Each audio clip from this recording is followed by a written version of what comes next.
Good morning বন্ধুরা, আজ আমি তোমাদের সঙ্গে অতি পরিচিত অনেক পুরনো রেসিপি শেয়ার করতে চলেছি, যেটা মা দিদিমাদের সময় প্রায় হয়ে থাকতো। তো এখন এটা প্রায় খুব কম হয় বাড়িতে, তবে এটা খেতে খুব ভালো লাগে।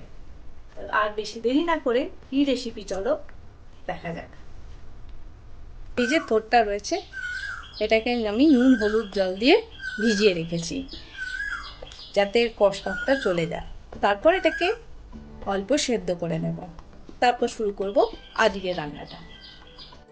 প্রথমে একটা পাত্রতে এই থোরটাকে দিয়ে দিলাম, তারপরে পরিমাণ মতন জল, অল্প হলুদ আর নুন দিয়ে সেদ্ধ করে নেব।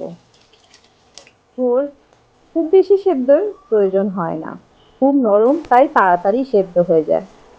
এই যে সেদ্ধ হয়েছে কিনা এরকম দেখে নিতে হবে। দেখে মনে হচ্ছে সেদ্ধ হয়ে গেছে, তাও একটা দেখে নিতে হবে যে ঠিকঠাক সেদ্ধ হয়েছে কিনা।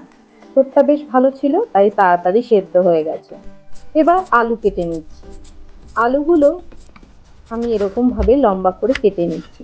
খুব বেশি আলু ব্যবহার করব না, এই একটা আলুতে যতগুলো টুকরো হয় ঠিক ততটাই। এরকম করে একটু বড় সাইজে আলু কেটে নিলাম। চৌকো করে আলু কাটা হয়ে গেছে। এবার মশলা করব। নিলাম কাঁচা লঙ্কা ঝালের জন্য, নেব গোটা জিরে, বড় চামচে হাফ টিস্পুন নিলাম, আর নেব রাঁধুনি। রাঁধুনিটা দিলে স্বাদটা বেশ ভালো হয়, তাই রাঁধুনিটা ব্যবহার করলাম।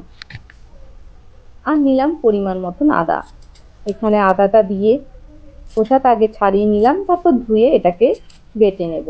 আমি শিলনোড়াতে বেটে নিয়েছি, কিন্তু তোমরা চাইলে মিক্সার গ্রাইন্ডারেও বেটে নিতে পারো। এই হয়ে গেল থোরের মশলা, আর বেশি কিছু দরকার লাগে না। নিরামিষ রান্না, তেলটা একটু পরিমাণ মতন বেশি লাগে। এই যে জল ঝরিয়ে রেখে দিয়েছি, একদম যে পুরোপুরি জল ঝরিয়ে দেবো তাও না, এবার একটু ম্যাশ করে দিচ্ছি, তাহলে বেশ একটু ঘনটা এসে যায়, না হলে গোটা গোটা থেকে যায়। এবার কড়াইতে পরিমাণ মতন সর্ষের তেল নেব।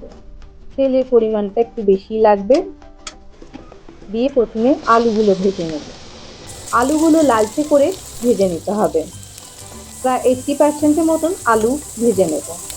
আলু ভাজাটার জন্য আমি এখানে অল্প হলুদ আর একটু পরিমাণ মতো নুন দিয়ে আলুটাকে ভেজে নিচ্ছি। আলু আমার ভাজা হয়ে গেছে।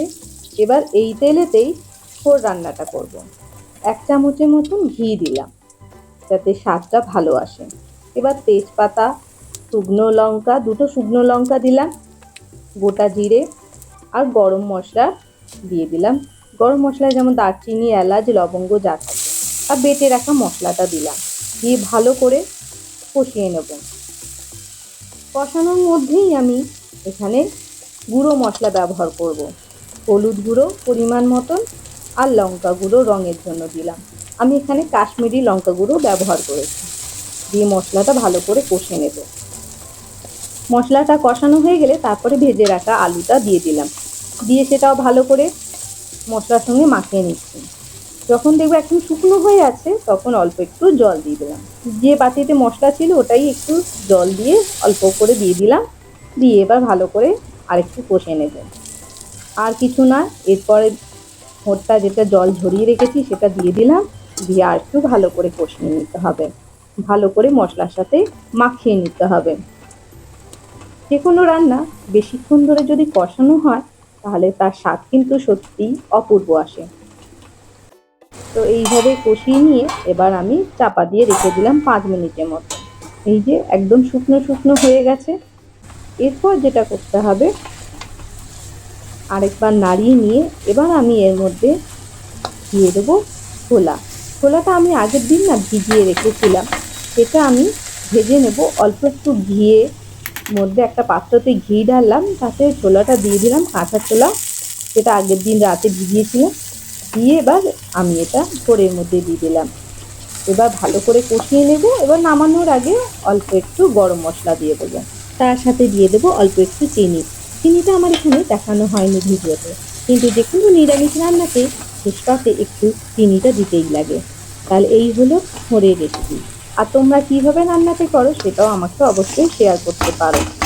তাহলে রাখছি আজকের ভিডিও। দেখা হবে অন্য আবার কোনো রেসিপি নিয়ে, সেটা তোমাদের সঙ্গে শেয়ার করব। তাহলে ততক্ষণের জন্য বিদায় নিচ্ছি। ভালো থেকো, সুস্থ থেকো, সাবধানে থেকো।